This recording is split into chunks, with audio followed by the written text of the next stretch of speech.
Corrine Pierog. I'm the Kane County Board Chairman, and I'd like to welcome you to our once in a while Coffee with the Chairman.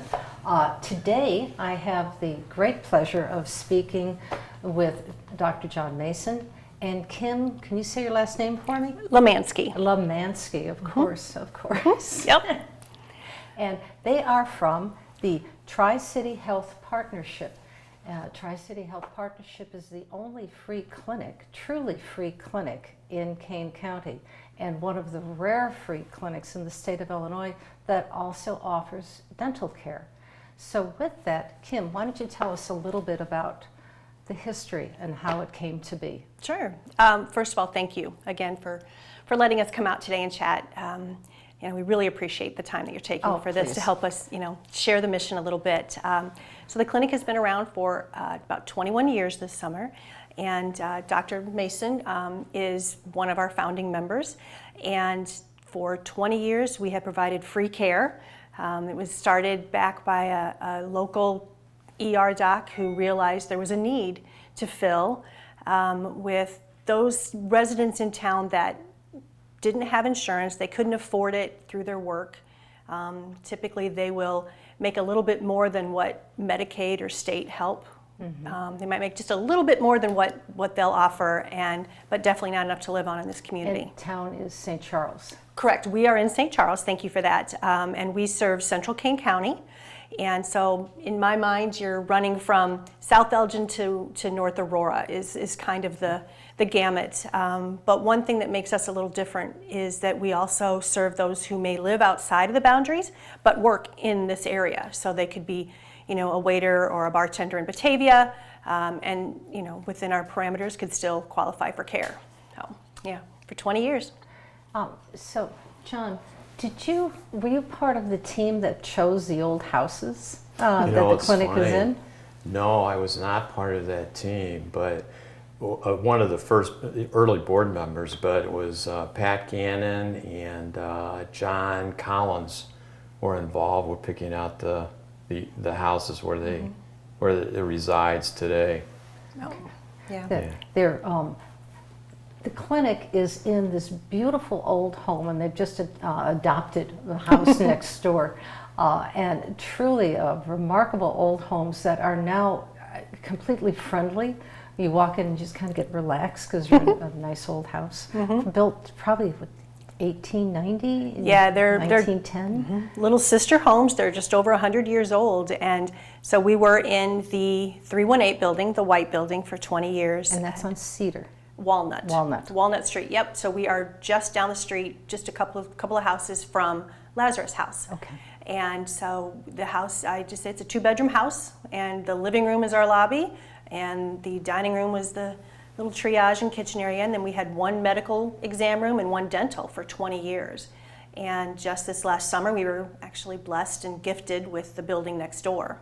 So we had some wonderful supporters, and we converted that over. So now we have 2 buildings divided by a short little driveway, and one is a 2-bedroom, 2 exam rooms for medical, and the other is 2 for dental. And the added space has opened up so many doors for our patients. And it's always been the idea of the home as opposed to moving into something that's a little more of a traditional clinic, in that it really does help keep our patients who come relaxed, like you said. You kind of, it doesn't have any type of a clinical or a sterile feel. It's a home, and patients are definitely greeted that way. And that's absolutely the way it feels. And was that what the board intended?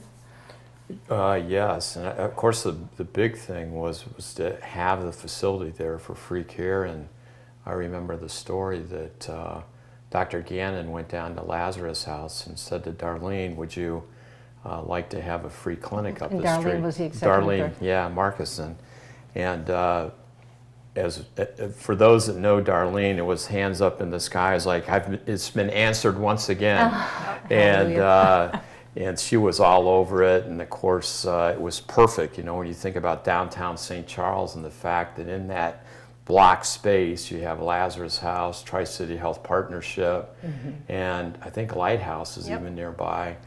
But it's kept really well. It has a charming area, and it's just it's worked out great for the city and, of course, the county that it serves. Oh, absolutely, without question. So tell me, what do you do now for them? So what I do is I'm involved in the dental side. When we first started, and I knew Dr. Gannon, they didn't have a dental program actually in the building. But as patients were being seen, they would come in with different tooth abscesses and problems, and we said, well, if they come in, let us know and we'll take care of it. So as time went on, it became busier and busier, and the executive director at that time felt very strongly to have a dental component within the clinic, and was really, with her leadership and really a huge proponent of that she got that started. And then we have a dental hygienist now who's there full time, screens all the patients.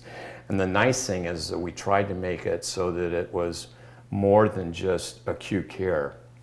Sometimes when you have a problem, you go in, you get your tooth out or get a filling, but it's the preventive piece.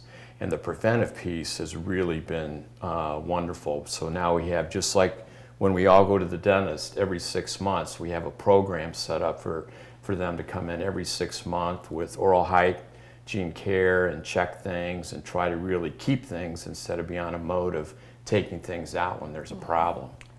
Kim was sharing a story that you, perhaps it was you, was working on a patient, and you were talking to her daughter who was helping her with the translation, and you noticed that there was an issue with this young lady's teeth, and she was referred to an orthodontist. Is that correct? Yes, yes. Yeah.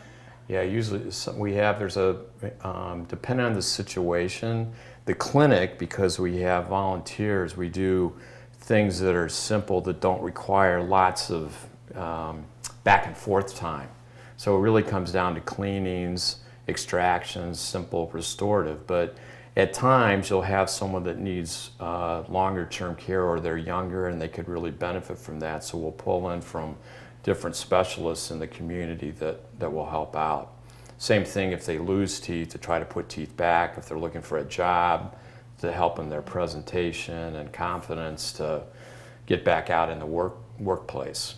And he's being very modest in that. I can tell. Yes, he is a huge proponent of that and trying to help someone have a better life. And for the one girl, for example, he made sure that this girl, 15 years old, her braces were covered. Between he and some of the other specialists that we referred to. I remember a woman who came in and he was upstairs and said, "Come upstairs and see this." And there was a woman up there who was 4 foot nothing. And, talking with her, she had a lot of problems with her mouth, and so a lot of her teeth had to be removed. And she smiled, and it was covering her mouth. He turned her around and did his little magic and flipped her back over, and he said, "Can you smile for Kim?" And this woman lit up the room. I mean, he had given her full dentures, and there wasn't a dry eye.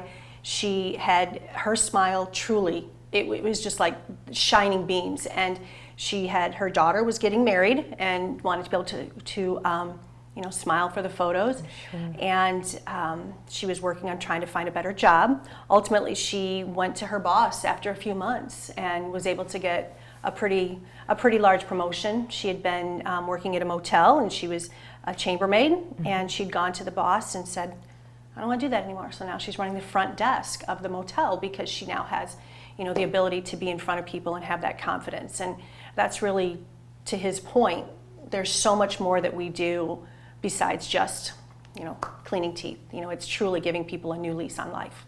So let's talk a little bit about what is a free clinic and how it differentiates itself, and what does that mean, and what is the greater need for a free clinic? Sure. The biggest thing is we are, as you said earlier, a true free clinic. There are free and there are charitable, and then there are the federally qualified, meaning they receive federal and state funding. So we do not receive any state funding. Everything that we do is through donations, grants, fundraisers, and the generosity of the volunteers. Because if we had to pay a dentist, it would not be able to have what we have. So with what we do, You know, we are able to work with the referral specialist. The hospital is wonderful and supporting and covering the The cost hospital of is at Delnor? Delnor, correct, Northwestern. They cover all the labs, they cover the radiology, they cover so many of the extra things that have to happen for someone to have a full, you know, healthy life. And so there are, in the state of Illinois, there are 52 free and charitable clinics. And of those, as you alluded to earlier, there's only 9 that have both medical and dental. And in the state, in the country, excuse me, there's like 39% of all of them have both. So we truly have a unique model.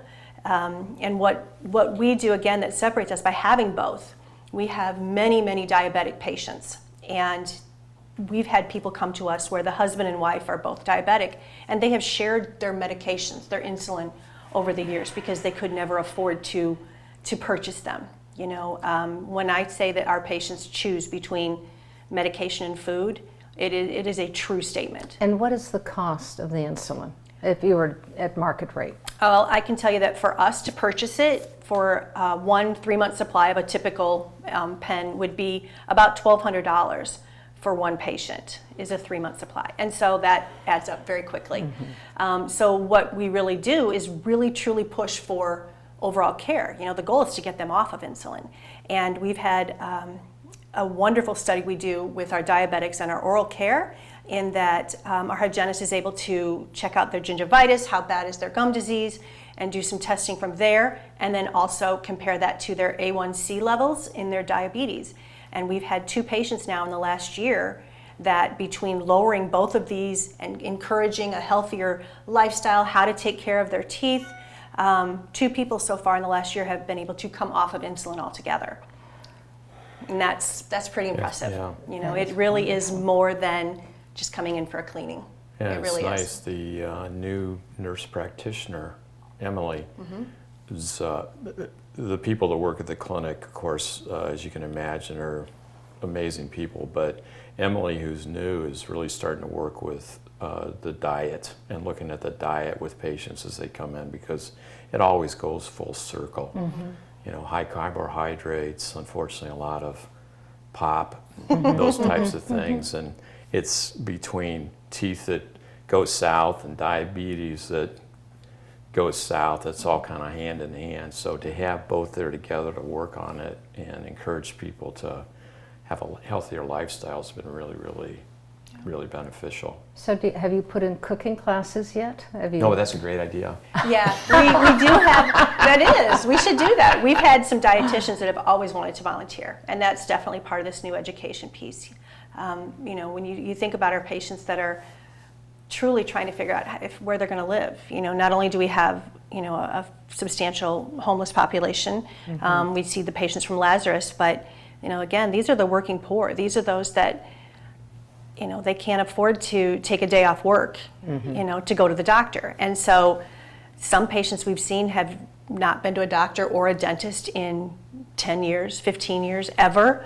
And it's a scary process, you know, when you are truly trying to figure out, you know, how am I going to put food on the table for my children, but I've got this toothache, right? Oh, well, sure. that comes first. You know, we've had patients come to us that have used pliers and pulled their own teeth out because they didn't have any way to get in and see anybody and have care, so.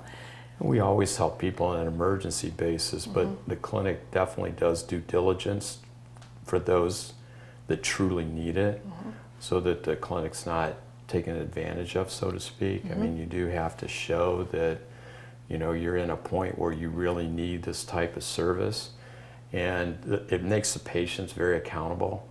We don't have real problems with no-shows, and if you do have somebody that doesn't show up after 2 to 3 visits, then they're, you know, they're not asked to leave. We'd always see them for emergencies, but scheduling is no longer an option. In a lot of ways, like Lazarus House, I mean, there's certain things you need to do to try to help get your feet back on the ground to move forward in life. And the clinic really follows that same kind of pattern, really. Okay. Yeah. Now, how about income verification? You mentioned it's the working poor. If you're a patient, how do you show need, and what is the application process like? Sure. to his point, we want to make sure that we're able to give services to those that really need it. And our niche has always been those who have no other options. So for us, it is bring in your taxes, pay stubs, something that verifies your income for your whole house. And then just show us that you live or work in Central Kane County. And just a driver's license, something with a photo ID. And we ask for that every year. They need to, if they stay with us that long, then they need to be able to provide that every year. And to his point, we want to make sure that we are providing care for those that can't get it anywhere else. If there is someone that comes to us and they may be, over the limit, or they live outside or work outside, it's never just a, nope, sorry. We have plenty of other resources that we make sure that we can give to them so that they do have a place to go to get help. Those that have state aid, Medicaid, they do have places. There is the VNA in Greater Elgin. So we really truly fill that void, that one where there's no other options.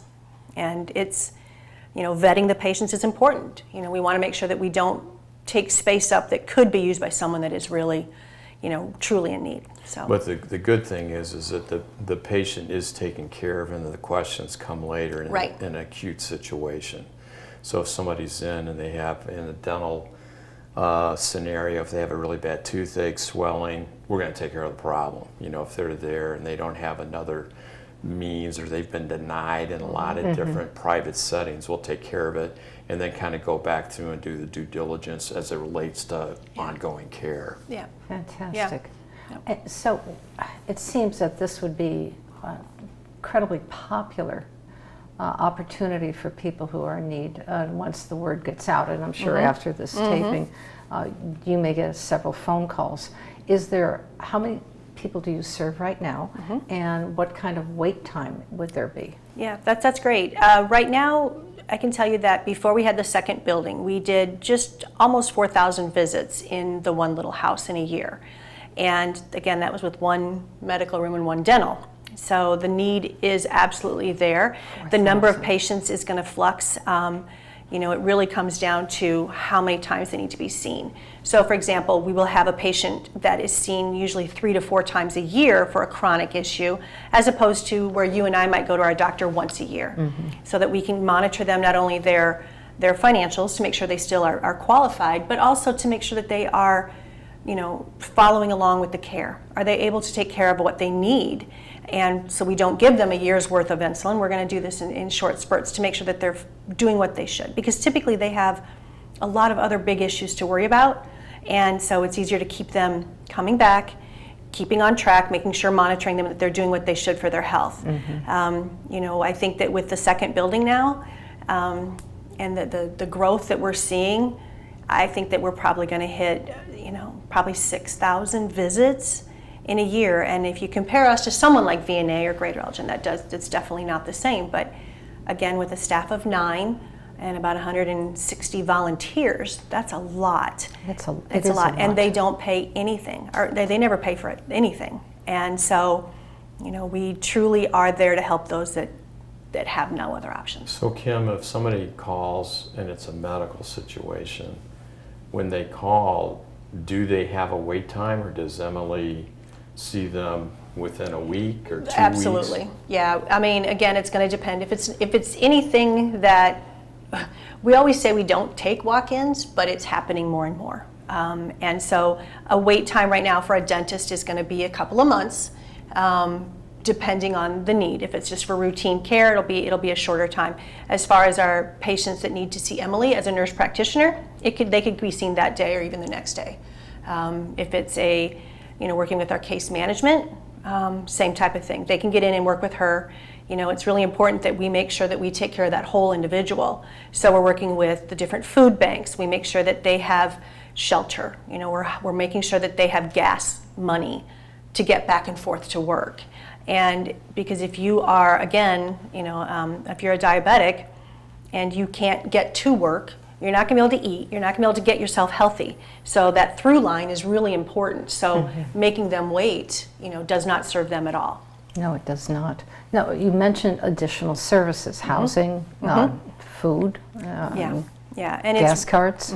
How do you obtain all of that? I make a lot of calls. Especially with housing right now. Right, and it really is, we always start with Lazarus. There's also Hesed House in Aurora. There's some other ones. So it's really just building those relationships up and trying to find option. We've had one patient that was truly struggling, and we ended up having to put him in a motel for a couple of days and working with the motel owner, because it's not something that's in our budget routinely. But again, we know that if it's something that he needs so that he's going to get the care, for a short term, we'll do what we can to help. Okay. Yeah. And the gas cards are donated by the gas companies? Yeah. Some, yes. A lot of times people will call or go on our website and ask, how can I help you? And those are the types of things that we absolutely love. Our, a $10 gas card or a $10 CVS Walgreens card to help offset if we do need to give prescriptions that are outside of what we house inside. So having them not have to worry is important. And are you family practitioners?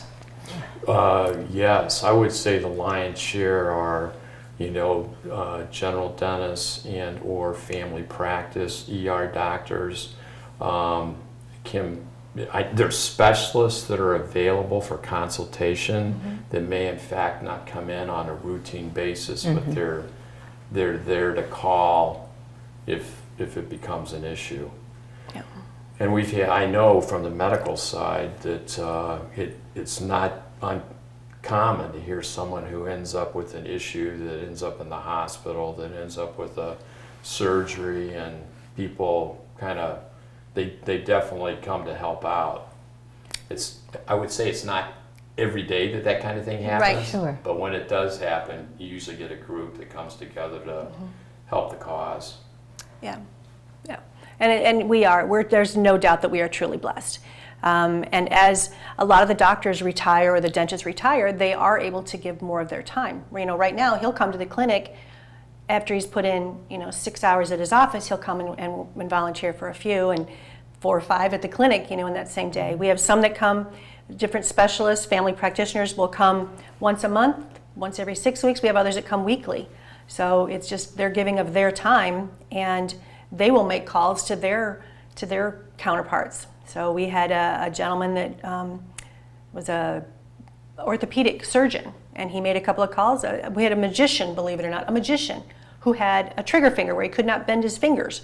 So if you're a magician, how are you going to make money? And so just something as simple as that, being able to provide those services and he had surgery and he was able to get on and move on down the road. So remarkable. Yeah, the people that we see they're inspiring, and it's always interesting to me when, again, we don't charge for any of our services. And I remember there was a gentleman when I first started that was in there, and he was getting ready to leave, making his next appointment, and he reached in his wallet and he handed me $7. And it was really difficult for me to take that because I knew that $7 is a lot of money to some people. But he also felt very strongly that he needed to contribute, and what he said to me was that this isn't for me, this is so you can help somebody else. And it just, the people that don't have it sometimes are the ones that are the first to give as well. So let's talk a little bit about your fundraising. Yeah. Oh, I'm excited about that.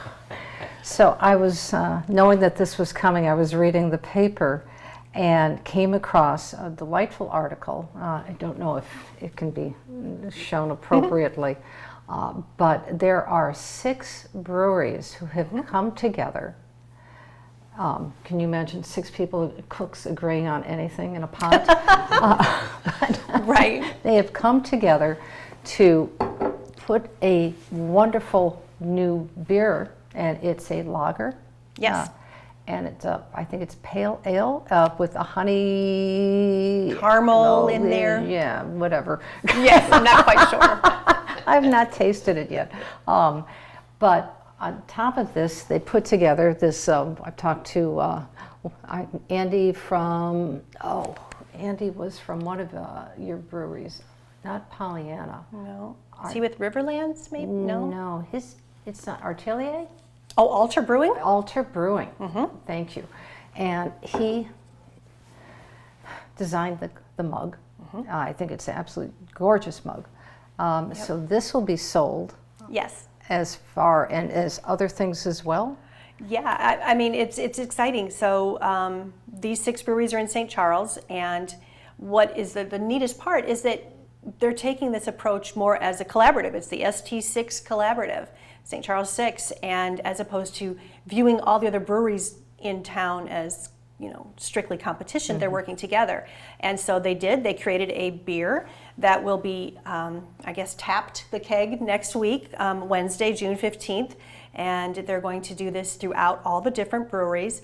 And so at 6 p.m. on Wednesday the 15th, we will be at Riverlands Brewing in St. Charles. And the mayor is going to do a little toast. But then all 6 of the breweries are going to be selling this, whether in a 6-pack or you can go up there and buy one. And from the proceeds are going to go to Tri-City Health. So whether you buy a glass or if you buy a pint, you know, some of those proceeds are coming to us. I hear there's T-shirts. Yeah, it's very exciting. And you know what, the nicest thing that is really cool to me is most of the patients that we have that work, 58% of them work in the food industry. So they're the bartenders and the waiters, and you know, so these owners probably don't even know that some of their staff could be our patients, you know. Sure. And so it's exciting that this is, not only are we going to be receiving it, but then they'll get some more information on us and how we're supporting them as well. Oh, that is absolutely remarkable. It's pretty exciting. Yeah. And you are the very first one to do this. Yes, yeah, This is they their first approached us, effort. and I was tickled, to say the least. Oh, my goodness Yeah. sakes. Well, I hope your board goes out to support. Oh, we're in. That's right. Yes, it's funny how something like this brings a lot of board members out, so I'll take it. Oh, yep, that's great. No, it's a wonderful project that they're working on, and I know they're going to reach out to some of the other definitely worthy, you know, organizations in the community that need some support too. Absolutely. So on the lighter side then, so what other fundraisers do you do besides calling on the phone? Yes, so you know, in the past we've done our casino night, which is always a lot of fun. The casinos are fun, and you know, as everyone will say, COVID put a nice big kink in everybody's plans, but we have a very wonderful base of donors and supporters, and so you know, we're going to be taking all of our volunteers to the Kane County Cougar game as a volunteer recognition, and you know, we'll hold a couple of little mini things throughout the year outside as much as we can so that we can keep everyone safe. But this fall we will be hosting an event again. One more year of no in-person, but you know, it's a great way then for next year to build up to our casino night next October. And it's a lot of fun to go to the casino night, and it's done by all professionals. It's fun. It is fun. And Yeah. you talk about fundraisers, and one of the gentlemen that's become familiar with the clinic through the years, he's each year he's had like a Christmas brunch for all of his friends. Well, when COVID came about, he couldn't do it, so he sent everybody an invitation, but the invitation was to give to Tri-City Health Partnership. Yeah. So it was really neat how he was able to twist the event that you couldn't get together and the one where you could get together, then give to Tri-City Health Partnership. Oh, Yeah, well, and that's then you're lovely. right, and that's absolutely true. And it's funny how you talk about fundraisers, and you think the big ones I've discussed, and those are the ones that really are inspiring. And he even matched what all of his friends had given. Right. So Yeah. yeah. How It is. lovely. Yeah, How it is. lovely. It is. I've said it a million times. We are truly blessed. There's no doubt. So were you impacted by COVID for fundraising or for client care? Yeah, in the beginning, we just kind of rebraced a little bit, trying to figure out how we're going to do this to keep, you know, everyone safe and healthy. We switched to a telemed type of a you know, new modality to try to treat patients, both medical and dental. And then just within a couple of months of making sure we had all the PPE that was needed, we were able to switch things up and then go back to seeing patients on site. And you know, getting as much of the emergency funding, Kane County actually was very, very supportive of that, and we were able to get some of that PPE funding to kind of get us through. The fundraisers themselves, you know, people were okay that first year to not have to, you know, go out, but now they're ready to get back in person, I think. So, Absolutely. yeah. But keeping the patients and the staff and the volunteers healthy is priority, you know, and safe. So what can we do? What can Kane County do to help you? I think for us, it's just share, just tell people we're here. I'm a firm believer that, you know, we have 3 different audiences, right? We have donors, volunteers, but my biggest audience is the patients, to make sure that they know we're here as well. And just help me get the word out that we're here, because more people who know, the money will come, and we can continue to take on, more patients and help those in need. And perhaps buy another building next door. Possibly. You never know. I'll take it. I'll take it. Social services in that 3rd building would be great. Yep. And You're going to get on that, right? Yeah, that's You get on that for me right away? Oh my goodness. Yep. Well, it's a wonderful county, and Yeah. everybody, it's always amazing the support from whether the county, the people, it's a great place to live and watch people. Yeah, and I truly Contribute. appreciate this, letting us come here and do this. Anytime, I told him, anytime I get a chance to talk about the clinic, I will. And you've been just such a great listener and really paying attention to what we truly do and what we need. And this is wonderful, so thank you. So you're no longer going to be one of the Tri-City's best kept secret. I hope not. I hope not. That would be lovely to be at the forefront for a while. Yeah, that's fine. I guess what you could do is go drink a lot of beer at this point. that's right. We'll see you then. That's right. Well, I did mention that I am going to be taking a look at our brew economy here in Kane County because Yeah. it's growing. It is. Yeah. It Yeah. is. And they were all excited about that. I'm so sure they will. You'll have a nice audience for that. I But think the breweries are really supportive of the communities. They I are. mean, they help with Lazarus. They help with Hands of Hope. Yes. It's just really neat to see how they've gotten engaged with the community with all these different type of fundraisers. well, I think we have the perfect target audience right here, For some brews, sitting behind Yep. the lights and the cameras. That's right. You're probably right. Well, no, it's again, this is, people think, well, there's not a homeless population. There's not, and there's more people in need than everyone recognizes. So, removing that stigma of needing help now and again is important. And that's one of the things that Kane County does a good job of, is making you feel like you're not less than. And I think one of the things that I really would like to commend your organization is that the working poor, the people who work 40, 60, 80 hours a week, who are working hard, they're not receiving federal support, and yet they're not able to get the quality health care that all deserve.